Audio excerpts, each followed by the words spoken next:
욥기 1장 말씀입니다. 제가 말씀을 읽어드리겠습니다. 우스 땅에 욥이라 불리는 사람이 있었는데 그 사람은 온전하고 정직하여 하나님을 경외하며 악에서 떠난 자더라. 그에게 아들 7과 딸 3이 나니라. 그의 소유물은 양이 7,000마리요 낙타가 3,000마리요 소가 500결이요 암나귀가 500마리며 종도 많이 있었으니 이 사람은 동방 사람 중에 가장 훌륭한 자라. 그의 아들들이 자기 생일에 각각 자기의 집에서 잔치를 베풀고 그의 누이 3명도 청하여 함께 먹고 마시더라.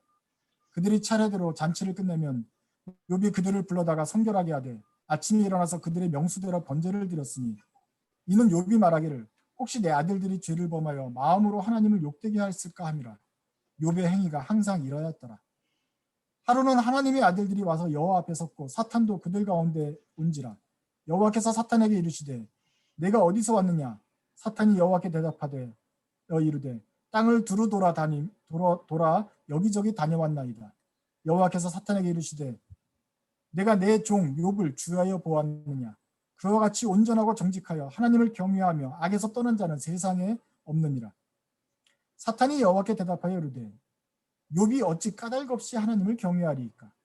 주께서 그와 그의 집과 그의 모든 소유물을 울타리로 두르심 때문이 아니니까. 주께서 그의 손으로 하는 바를 복되게 하사 그의 소유물이 땅에 넘치게 하셨음이니이다. 이제 주의 손을 펴서 그의 소유물을 치소서. 그리하시면 틀림없이 주를 향하여 욕하지 않겠나이까. 여호와께서 사탄에게 이르시되 내가 그의 소유물을 다 내 손에 맡기노라. 다만 그의 몸에는 내 손을 대지 말지니라. 사탄이 곧 여호와 앞에서 물러가니라.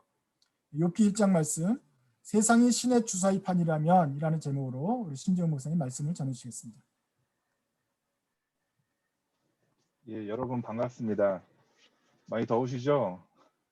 한국도 덥다 했었는데 지금 시애틀 상황에 비하면은 한국은 뭐 덥다는 말 감히 들이지 못할 것 같네요.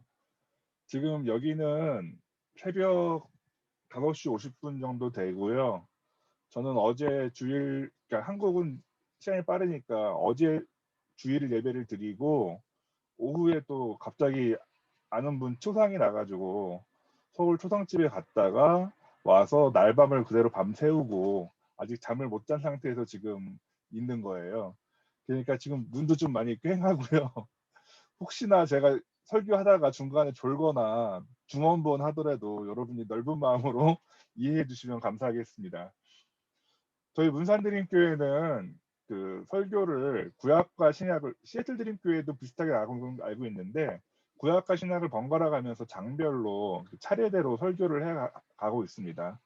요즘 시기는 이제 구약의 욥기를 읽고 있는데요. 저 개인적으로 그 성경을 읽을 때 가장 부담스럽고 어려운 시기 뭐냐라고 묻는다면 신약에서는 요한계시록을 뽑고요. 구약에서는 바로 이 욥기를 꼽고는 합니다. 그만큼 읽기 어렵고 이해하고 해석하는데 부담스러운 책인 것 같아요.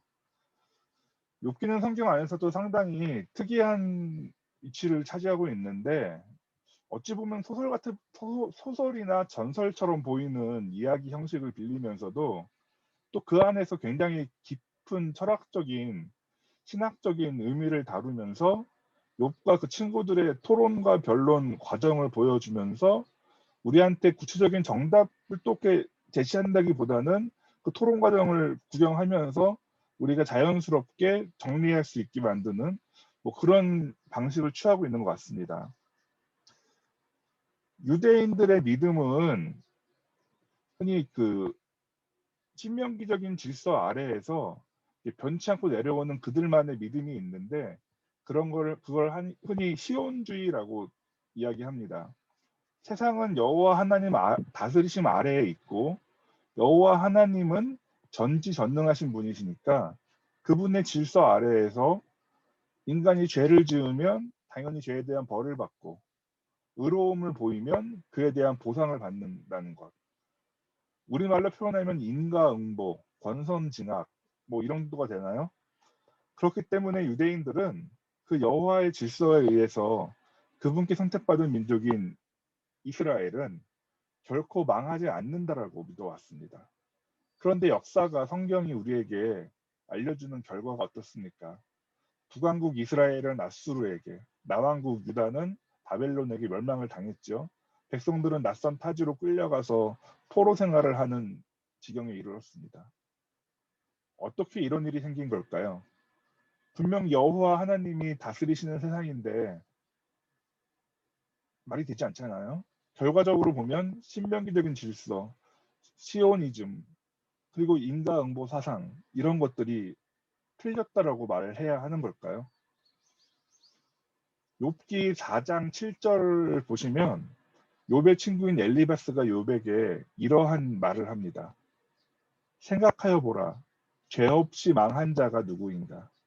정직한 자의 끊어짐이 어디 있는가?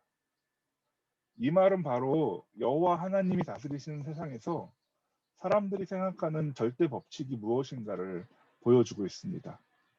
그분이 다스리시는데 당연히 죄를 지으면 망하는 거고요. 정직하면 끊어지지 않고 영원해지는 겁니다. 이는 달리 말하면 망한 사람은 분명 죄를 지은 탓인 거고요. 영원하지 못하고 끊어지게 된다면 그것은 정직하지 못했기 때문이라는 말로 바뀔 수도 있죠.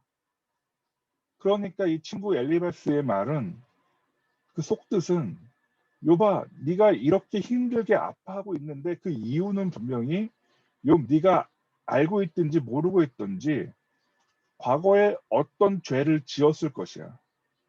그 때문에 세상 그 무엇보다 높으신 하나님이 너를 징벌하시는 거니 그분 앞에서 순순히 죄를 자복하고 회개해 라고 충고를 던지고 있는 것입니다. 그런데 여러분 우리 함께 오늘 욥기 1장 말씀을 읽었지 않습니까? 욥의 고난이 어떻게 시작되었습니까? 엘리바스의 말처럼 정말 욥이 지은 죄 때문이었나요? 우리가 오늘 함께 읽은 본문 욥기 1장에 따르면 의외로 아니 어처구니 없게도 욥의 고난과 질병의 원인이 하나님과 사탄의 내기 게임에서 비롯되었습니다. 의인 욥이 고난을 당해도 하나님을 원망하는 말을 그 입에 담을까 안 담을까 라는 질문에서 내기를 해서 그것이 이 모든 이야기의 시작이 되었습니다. 마치 오랜 옛날 길거리를 지나가던 나그네의 외투를 벗기려던 그 햇님과 바람님의 싸움 여러분 다 아시죠? 그런 같은 장면을 떠올리지 않습니까? 햇님과 바람님은 그냥 재미로 하는 내기였는데 아무 상관없던 나그네는 입고 있던 외투를 빼앗기게 될 수도 있는 뭐 그런 이야기 말입니다. 이 욥기 본문을 읽는 여러분들은 어떤 느낌이 드십니까? 우리 인간의 고난을 두고 하나님이 사탄과 내기 갬블링을 하신다고요? 인간은 신이 두는 체스판 위에 말 같은 그런 존재입니까? 이 세상은 하나님이 주관하시는 그분의 질서 아래에 있는 게 아니라 온통 혼돈과 어지러움으로 가득 찬 그런 것처럼 보이지 않나요? 4장 7절의 엘리바스의 말과 달리 우리 주변에서 아무 죄 없이 고통받는 의로운 사람들을 우리는 너무 많이 보지 않습니까? 정직한 사람이 고통받고 거짓말하고 악한 사람들은 더 많은 것들을 더 오래 누릴 수 있는 그게 우리가 살고 있는 이 세상의 진짜 모습 아닙니까?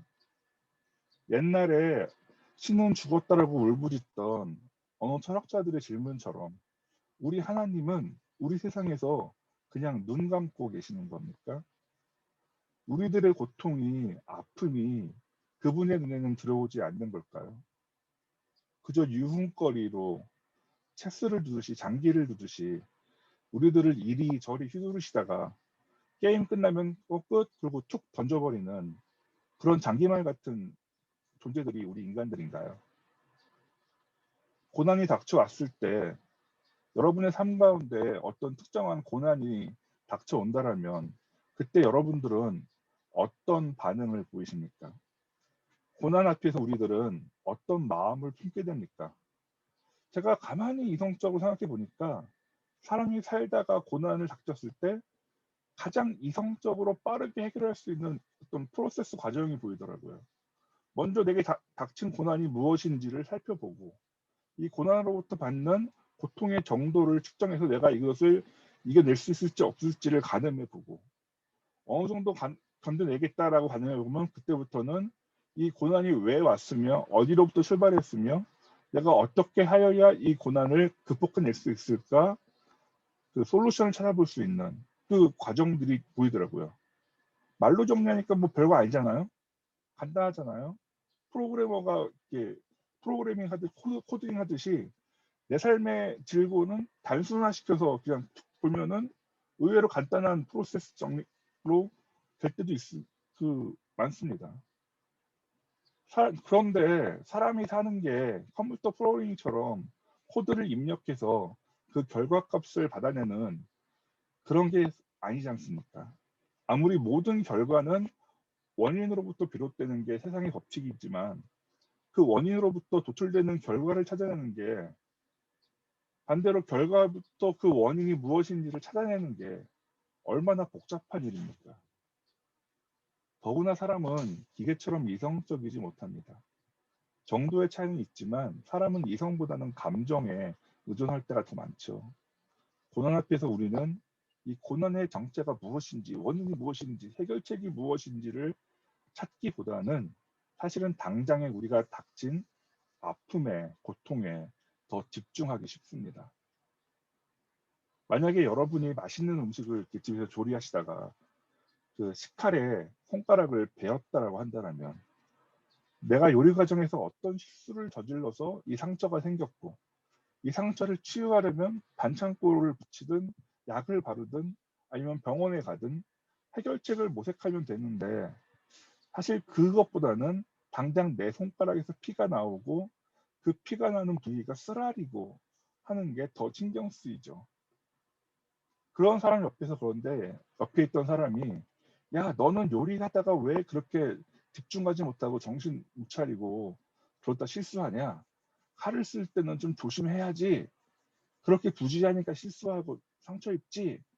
라고 핀잔을 던진다거나 야 너는 고작 손가락 조금 베인 것 같고서 뭘 그렇게 유난을 떠니 그냥 가서 밴드 하나 붙이면 되잖아 라고 말한다면 어떨까요? 그 사람의 지적은 그 사람이 제시한 해결책은 사실 틀린 얘기는 아니잖아요. 옳잖아요. 그런데 그 이야기를 듣는 당사자의 마음은 어떻습니까?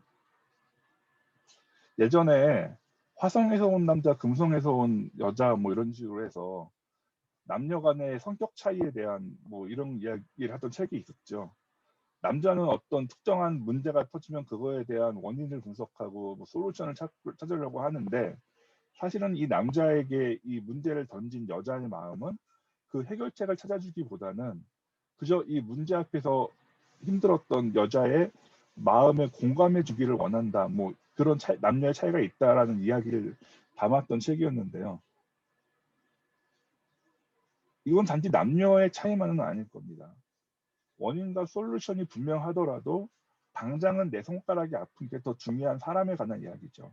당장 내 손가락에 피가 나면 건너편 집에 사는 아무개가 큰 병에 걸려서 그 생명이 위중한 그 상황보다도 내 손가락이 쓰라린 게 더 아픈 게 사람 마음입니다. 당장에 아프고 쓰라린 사람한테는 그 아픔에 공감해 주지 못하는 분석이나 해결책은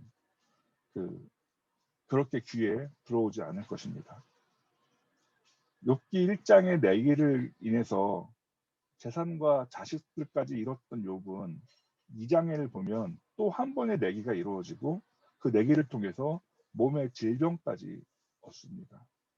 오죽하면 그 아내가 욥에게 차라리 하나님을 원망하라고 한탄을 할 정도로 고통스러워하면서도 욥의 입술에는 하나님을 향한 원망의 말 한마디도 나오지 않습니다.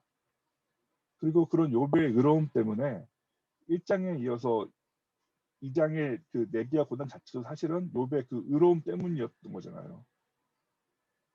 욥을 받는 그 욥의 고난에 관한 소식을 들었던 친구들이 2장 후반부에 욥을 찾아옵니다. 그리고 욥을 만났는데 욥의 모습이 너무 달라진 거죠. 이전과. 그 수척해진 욥의 모습을 보고 억장이 무너진 친구들이 욥을 끌어안고 부둥켜 안고 울며 며칠 동안을 욥의 곁을 떠나지 않고 함께 아파해주며 슬퍼해줍니다. 그리고 이런 친구들 앞에서 욥의 탄식이 이어지는 것이 욥기 3장의 내용입니다. 1장과 2장에서는 그 내기의 내용대로 욥의 입에는 원망의 말이 한마디도 등장하지 않았는데 친구들 앞에서는 갑자기 자신의 부모와 자신의 탄생까지 저주합니다. 차라리 내가 태어나지 않았더라면 이 고통을 당하지 않았을 건데 왜 나를 태어나게 했느냐며 자신의 탄생까지 부정하는 그 원망의 말을 던집니다. 자, 이제 욥의 입에 원망이 등장했습니다. 그러면 하나님과 사탄의 내기에서 사탄이 이겼습니까? 이제 게임 끝이 되는 걸까요? 하지만 성경은 욥의 입에 원망이 던졌으니 내기가 끝났다라고 말하지 않습니다. 여러분, 어린 아기가 아장아장 걷다가 바닥에 털썩 넘어지면 무슨 일이 생깁니까? 뭐 집 안이나 혹은 푹신한 풀밭에서라도 넘어지면 그나마 다행인데 어디 까칠까칠한 흙이나 뭐 시멘트 바닥, 콘크리트 바닥에서 넘어졌을 때 그 무릎이 까지기도 하고 뭐 피도 날 수도 있죠. 그러면 아이는 놀라서 으앙하고 울면서 근처에 있을 엄마나 아빠를 찾습니다. 그런데 엄마가 근처에 보이지 않거나 아니면 저만치 엄마가 보이는데 이쪽을 바라봐 주지 않고 있으면 그게 또 서운하고 서글퍼서 더 크게 울지 않습니까? 때론 넘어져서 별로 다치지도 않았는데도 그저 엄마가 나를 봐주지 않는 그게 서운하고 미워서 더 우는 경우도 있습니다.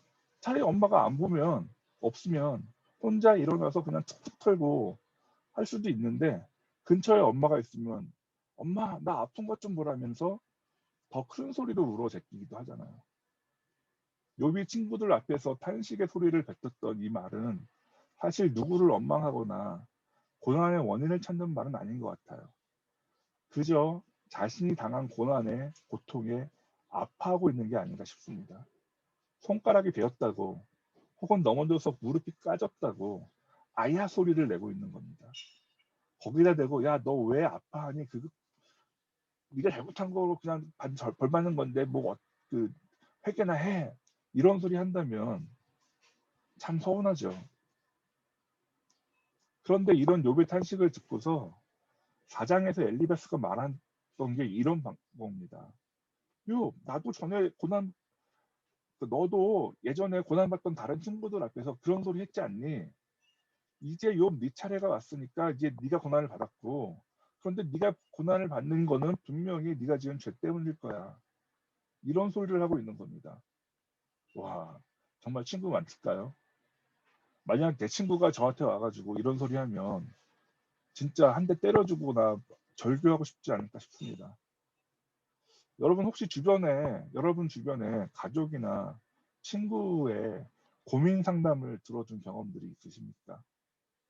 저는 직업적으로도 그렇지만 그 이상하게 어려서부터 친구들이 저한테 와서 자기 고민들을 털어놓고 하는 경험들이 좀 있는 편이었습니다.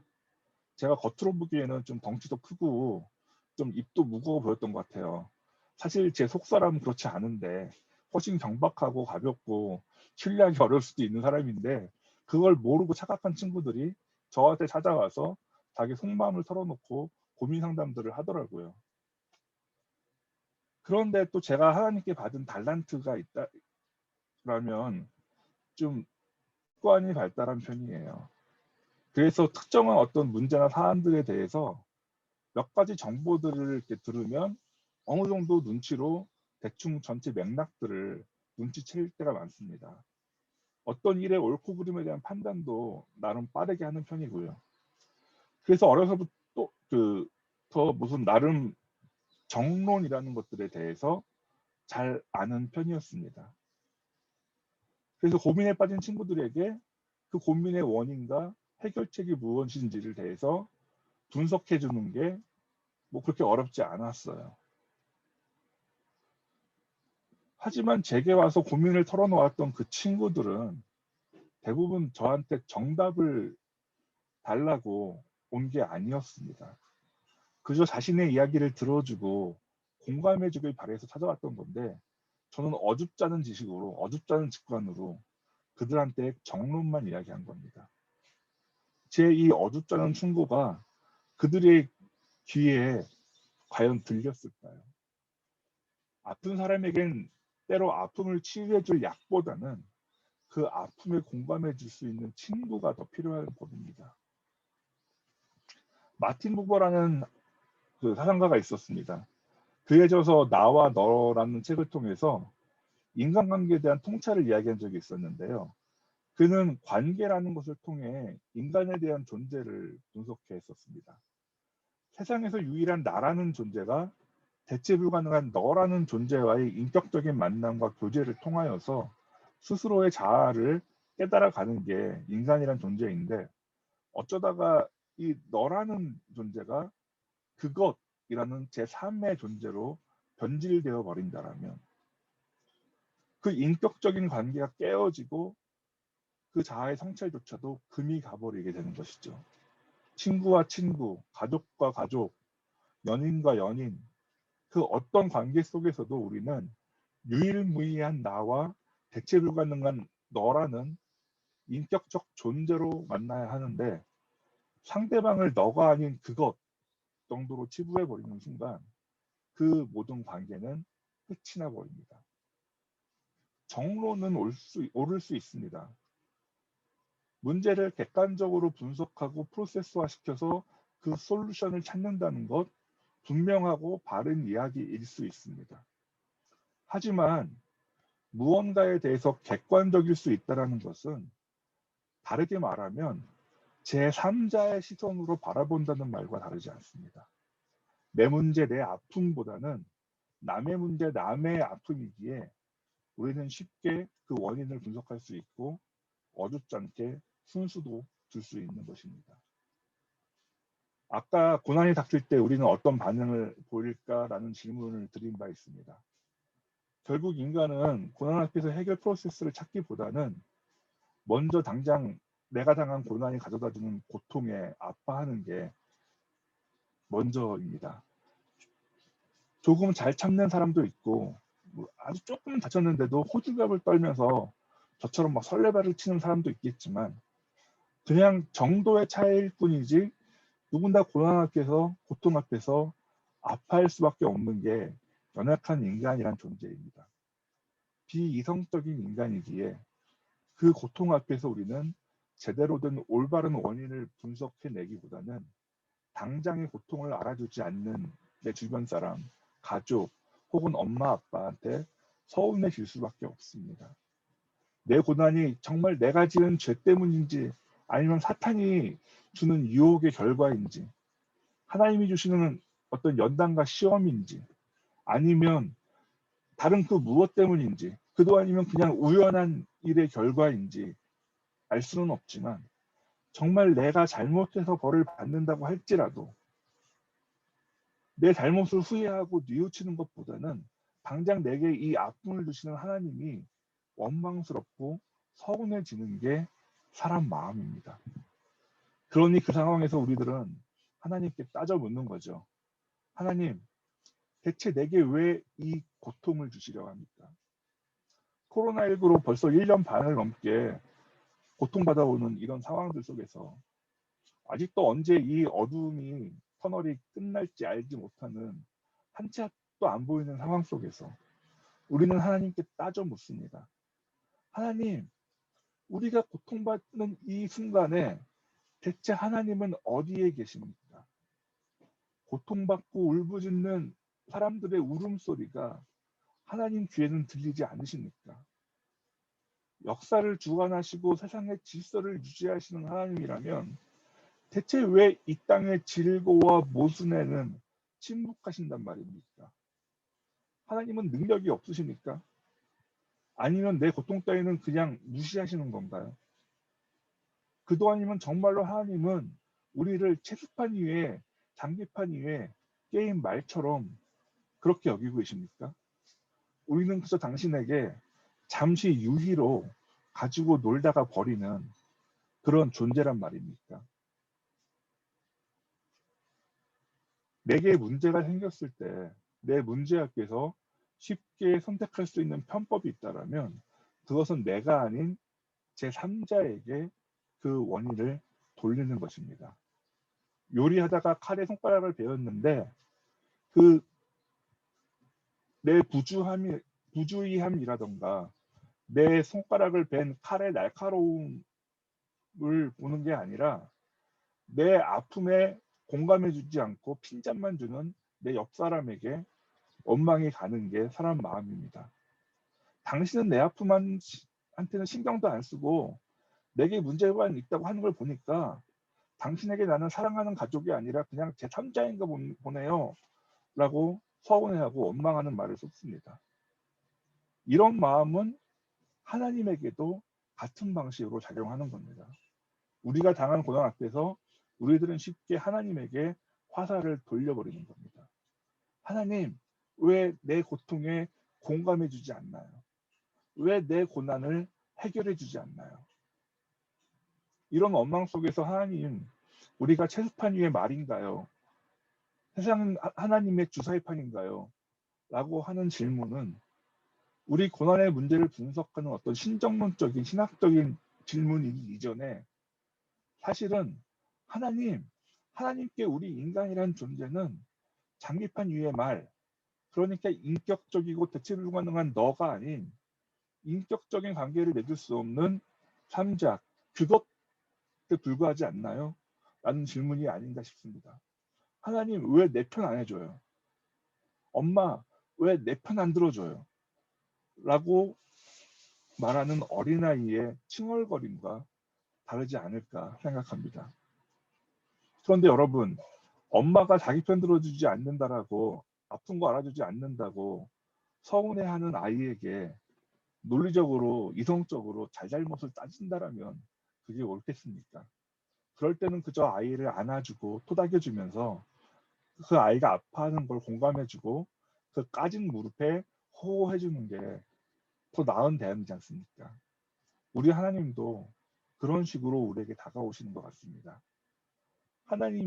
왜 하나님은 제3자의 자리에 우리를 놓으셨냐라고 따져 묻는 인간들한테 하나님은 예수 그리스도가 인간의 몸을 입고 이 땅에 오시는 성육신의 사랑으로 응답하셨습니다. 나와 너의 관계를 넘어서서 아예 나와 같은 인간의 몸을 입고 오셔서 나와 같이 고통받으시고 끝내는 내 대신에 내가 당할 질고와 형벌을 대신 짊어지심으로 그것도 너가 아닌 그러니까 그것 수준이 아니라 너의 수준도 아니고 내가 되어 주셨습니다. 보혜사 성령으로 내 안에 나와 함께 하셔서 내가 아플 때, 내가 눈물 흘릴 때 함께 아파해 주시고 함께 눈물 흘려 주셨습니다. 때로 욥기를 읽다 보면 우리는 하나님의 모습을 오해하기가 쉽습니다. 그래서 많은 사상가들이, 문학가들이, 때로 미술가들이, 음악가들이 욥기를 읽고 거기에서 느끼는 하나님의 이미지를 묘사할 때 굉장히 무신경하고 무자비하고 폭군 같은 가부장 아버지의 모습으로 묘사하는 그런 예술 작품들을 많이 표현합니다. 넘어져서 무릎이 까진 어린아이 같은 우리들은 엄마 아빠 왜 내가 넘어져서 무릎이 까지도록 내버려 두셨나요? 엄마 아빠는 능력도 없고 무능한 존재입니까? 라고 따져 묻기보다는 인간의 고난의 아픔에 우리 아버지 하나님이 어떻게 반응하시는가를 좀 더 바라보셨으면 좋겠습니다. 욥기의 마지막 부분에는 38장 이후 보시면 하나님이 등장하셔서 폭풍우 가운데서 욥에게 자신의 어떤 권능과 하시는 일들을 쭉 말씀하시는 장면이 나옵니다. 이 말씀을 보는 자체 하나님이 인간 앞에서 자신의 권위를 내세우는 폭군 같은 모습으로 비춰지기도 합니다. 그런데 사실 그 말씀들은요, 찬찬히 다시 읽어보면 조금 다르게도 읽힙니다. 제가 그 말씀을 읽으니 느껴지는 건 하나님이 그렇게 많은 일들을 우리를 위해서 하고 계시는구나 라는 생각이 들더라고요. 아이는 당장 까진 무릎의 고통에 집중하지 않는 엄마가 서운하지만 사실 엄마는 아이를 위해서 하루 24시간 많은 것들을 희생하면서 섬기고 육아에 힘쓰고 있는 것처럼 말이죠. 우리를 사랑하사 죽음까지 이기신 하나님은 저 멀리 천상에서 우리의 죄를 꾸짖고 벌주는 심판자의 모습보다는 먼저 우리를 찾아와서 우리와 함께 고통을 나누고 우리 대신에 십자가를 지시는 그 길을 선택하셨습니다. 세상 그 어느 갬블러가 게임판 위에 카드나 말을 위해서 이런 사랑을 보인단 말입니다. 잘 모르겠습니다. 내용처럼 하나님이 인간을 두고 사탄과 내기를 벌이셨다는 건 이게 사실인지 아닌지 저는 모르겠습니다. 제가 좀 진보적인 한국 신학교 출신인데 그 학교에서는 때로 욥기를 실제 일어났던 역사적 사건이 아니라 소설처럼 창작된 이야기다라고 가르치는 교수님들도 계셨었습니다. 뭐 여기가 신학교도 아닌데 여기서 그 욥기의 진위 여부니 욥기에 드러나는 신정론적인 뭐 사상에 대해서 논할 이유는 없고요.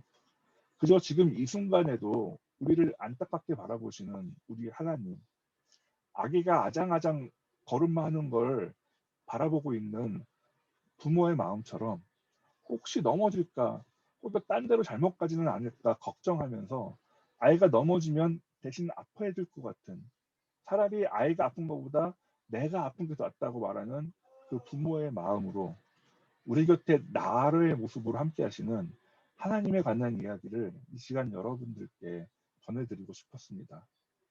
혹시 여러분 곁에 아픈 신음을 내뱉는 이웃이 있지는 않습니까? 그런 친구에게 제3자로 객관적인 정론만 훈수하기보다는 인격적인 나와 너의 아픔에 공감하는 친구가 되어 주셨으면 좋겠습니다.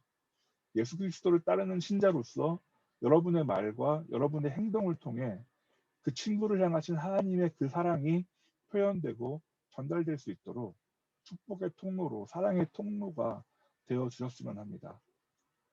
혹시 여러분들이 지금 현재 각자 고난 중에 아파하고 있지는 않습니까? 그렇다면 여러분 아파하십시오. 그래도 됩니다. 환자의 병이 나으려면요, 자기가 아픈 걸 제대로 표현해야 합니다. 아픈 사람이 아야 하고 하는 건 호들갑이 아닙니다. 그저 당연한 반응입니다. 환자가 병이 나으려면 자기가 아픈 걸 제대로 표현할 줄 알아야 합니다. 그래야 가족들이 알고요, 의사가 알고요, 그 병에 대한 치료 방법이 나옵니다. 여러분, 때로 많은 고난이 우리 삶에 찾아오지만 그 고난들이 마지막 결과값이라기보다는 중간값일 경우가 많습니다.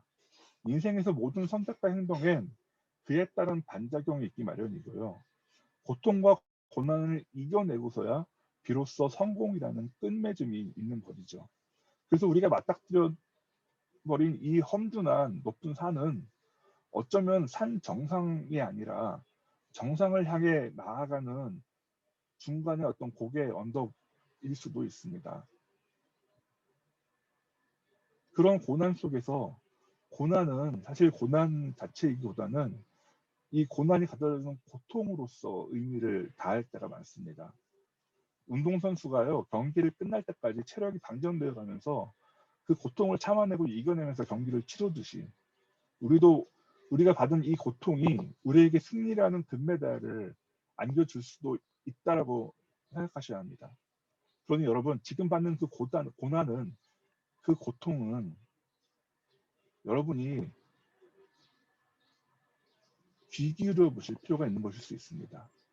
그 고통을 이겨내는 힘, 그것이야말로 경기에서 승리하는 원동력이 되어줄 수도 있거든요. 그러니 충분히 고통에서 맞서시고 충분히 아파하시고 표현해 보십시오. 그 무엇보다 든든한 내 편이 내 옆에서 함께 줍니다.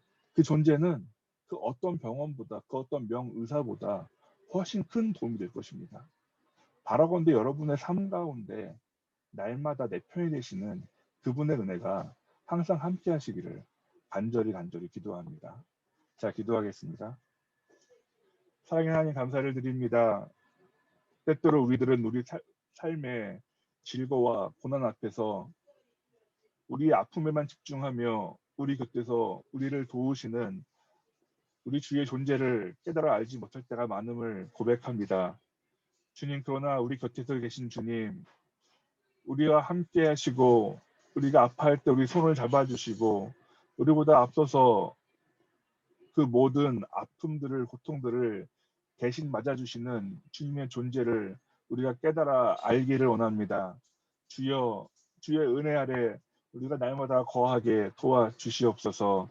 우리들은 부족하여 한 치 앞도 볼 줄 모르고 그저 우리의 아픔에만 집중하는 존재들이지만 우리를 사랑하사 특별히 사랑하신 주님의 그 사랑으로 우리들을 붙들어 주셔서 우리의 모습이 조금이나마 예수 그리스도의 그 사랑에 닮아가게 도와주시옵소서. 언젠가 우리의 모습도 조금씩 이 고난의 시험을 통하여 성장하였을 때 예수의 모습을 닮아갈 수 있게 되어서 우리가 우리 이웃들에게, 우리 친구들에게 위안이 되고 힘이 되어주는 그 작은 예수의 모습으로 살아갈 수도 있는 축복의 통로된 삶을 살 수 있도록 도와주시옵소서. 함께 하신 주님을 찬양합니다. 예수 그리스도 이름으로 기도합니다. 아멘.